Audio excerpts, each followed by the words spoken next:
on va voir ici trois commandes. Donc la commande rotate, la commande scale et la commande mirror. Vous allez voir, ce sont trois commandes très simples et très pratiques. Donc si je commence avec la commande rotate, si j'ai besoin de faire tourner l'objet que j'ai ici, que j'avais déjà dessiné, donc ce que je peux faire, c'est cliquer sur RO pour rotate, donc c'est le raccourci de la commande rotate, là voilà. Au cas où vous ne connaissez pas le raccourci, vous pouvez tout simplement taper le nom entier, donc rotate, R-O-T-A-T-E, tout simplement. Voilà. Maintenant, on demande de sélectionner les objets, donc je vais sélectionner tout ça. Rappelez-vous, le carré, le rectangle vert, c'est qui contient donc de la droite vers la gauche, qui passe par n'importe quel objet va être sélectionné, alors que pour le rectangle de la gauche vers la droite, il doit y avoir l'entièreté de l'objet à l'intérieur du cadran en bleu pour être sélectionné. Voilà. Là, j'ai sélectionné l'objet à faire tourner. Ensuite, je clique Enter. Maintenant, je spécifie base point, ça veut dire le point à partir duquel j'ai besoin de faire tourner tout l'objet. Imaginons que je vais choisir le centre qui est là. On peut choisir aussi un autre point, donc c'est un choix.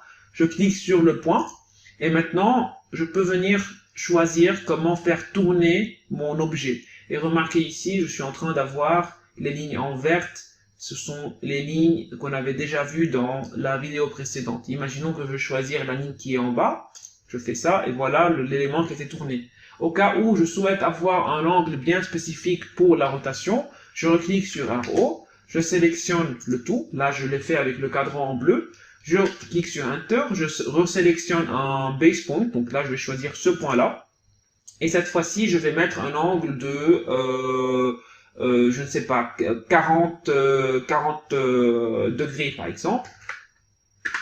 Et donc, quand je mets un plus 40, il va considérer que je suis dans le sens trigonométrique, bien dans le sens contraire aux aiguilles d'une montre. Quand je mets un moins 40, ou bien quelque chose qui est négatif, il va considérer que je suis dans le sens des aiguilles d'une montre. Voilà. Donc, si j'essaie encore une fois avec le sens des aiguilles d'une montre, rotate, enter, je sélectionne le tout, je spécifie un base point, et là, j'ai besoin de descendre, donc je vais spécifier un angle de moins quelque chose. Donc, imaginons que je fais rentrer un moins 35, et je clique Enter. Donc voilà le résultat. Je refais encore une fois pour vous montrer encore une fois cette chose-là. Donc là, je vais tourner vers le bas. Donc je vais mettre un moins 45. Je clique Enter et voilà le résultat. Donc voilà pour l'option Rotate. Gardez en tête que lorsque vous mettez un plus, c'est lorsque vous avez envie de tourner dans le sens contraire aux aiguilles d'une montre. Et quand vous mettez un moins, c'est dans le sens des aiguilles d'une montre. Voilà. Maintenant, si on passe à l'option Scale. Donc je vais dessiner un rectangle pour vous montrer comment on procède. Donc Scale va nous permettre d'agrandir ou bien de rendre notre objet plus petit. Donc c'est un facteur d'amplification, tout simplement. Donc je vais cliquer sur SC pour Scale. Ensuite, on demande de sélectionner les objets, donc c'est le rectangle. Je clique Enter. Je spécifie mon point de départ, donc base point. Voilà, et puis maintenant, vous voyez, lorsque je suis en train de jouer avec le curseur, je vais avoir un élément qui va s'agrandir ou bien aussi qui va devenir plus petit. Et c'est à moi de venir spécifier le facteur d'amplification. Dans ce cas-là, imaginons que j'ai envie d'avoir un 2. Et d'ailleurs, il me demande en bas, Specify Scale Factor. Je vais mettre 2, ça veut dire que j'ai envie que mon rectangle ou bien mon carré soit 2 fois plus grand que le dessin d'origine. Je clique sur Enter et voilà le résultat. Voilà. Si maintenant, j'essaie encore une fois, SC, je sélectionne l'objet, je clique mon base point. Cette fois-ci, je vais mettre un 0,25 par exemple. Je vais avoir le quart de l'élément d'origine. Voilà le résultat. Au cas où j'ai envie de garder la copie d'origine, ça veut dire là, lorsque je fais un scale, vous voyez bien que l'origine, donc le dessin d'origine a disparu. C'est juste que il a été maintenant transformé en une version qui est plus petite. Mais au cas où j'ai envie de garder les deux versions, donc la version résultat et la version d'origine, ce qu'on peut faire, donc je reclique sur Escape pour vous montrer, je sélectionne l'élément, Enter, Base Point, et là vous avez en bas Copy et Reference. Donc je vais cliquer sur Copy, donc ou bien C aussi, C, Enter. Vous voyez bien maintenant que là, la copie d'origine, elle s'est remise en gras, alors qu'avant elle était éteinte. C'est comme si elle va disparaître une fois on clique sur notre facteur d'amplification. Donc maintenant, si je viens dire que je veux un x4, par exemple, Voilà, les deux vont rester et les deux vont se maintenir dans mon modèle. Voilà, donc il suffit juste de cliquer sur Copy, ou bien C, pour garder la version d'origine.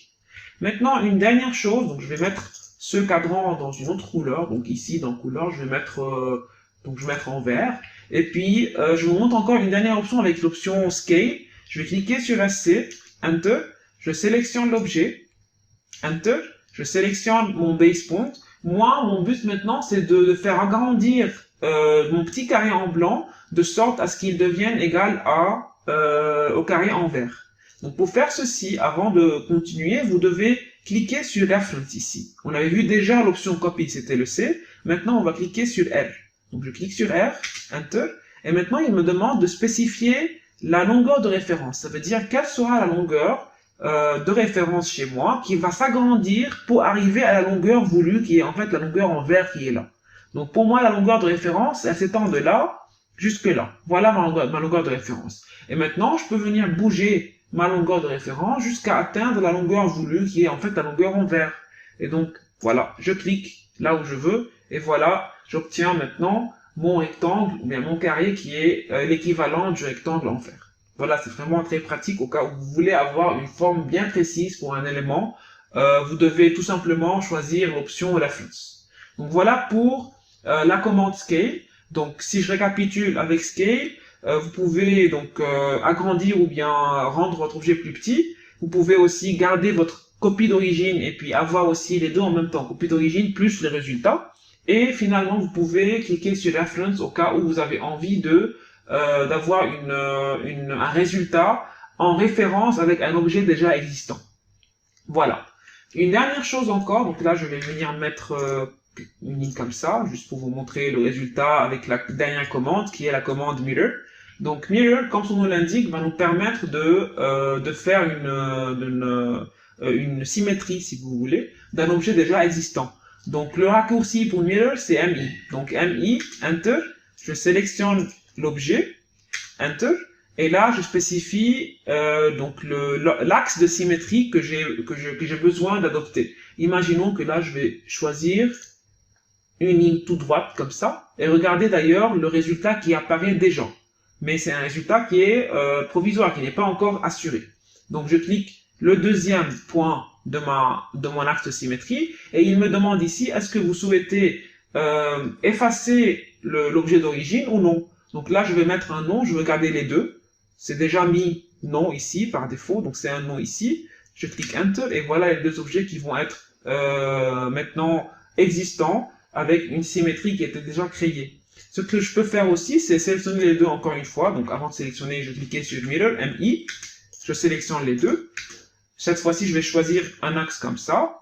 Voilà. Et voilà le résultat, encore une fois, vers le bas. Voilà, c'est assez intéressant. Je peux maintenant, encore une fois, choisir les 4 objets. Choisissons maintenant un axe comme ça, comme on veut. Et voilà, je garde les deux et voilà le résultat. Donc voilà comment on peut utiliser la commande Mirror. Donc voilà un récapitulatif de Rotate. On peut faire tourner notre élément selon le sens des aiguilles d'une montre ou selon le sens contraire aux aiguilles d'une montre. Je peux utiliser la commande Scale pour agrandir ou bien rendre un objet plus petit. On peut aussi utiliser l'option Copy dans Scale pour C, ça veut dire C pour garder la copie d'origine. Et là, l'option Reference pour faire référence à une longueur bien spécifiée qu'on souhaite avoir comme résultat. Et puis finalement, Mirror, on peut tout simplement créer une symétrie tout en respectant un axe de symétrie qu'on va devoir nous-mêmes tracer. Et on peut garder à la fin, on peut choisir de garder ou non l'origine, ou bien le schéma d'origine qu'on est venu, ou bien le modèle qu'on est venu copier en symétrie. Voilà. D'ailleurs, vous avez aussi les 3 options qui sont ici. Donc, Rotate, Mirror, Scale sont là. Et c'est la même chose. Vous devez cliquer Rotate, vous sélectionnez votre objet. Donc, voilà, comme ça. Ensuite, vous cliquez Enter et puis on fait comme on a fait tout à l'heure. Vous avez les 2 autres ici. Et pareil pour l'option Move et Copy qu'on avait déjà vu dans la vidéo précédente. Vous avez tout ce qu'il faut ici. La différence, c'est que là, vous cliquez directement sur le bouton, alors qu'avant, on était en train d'introduire des raccourcis pour chaque option toute seule. Donc, voilà.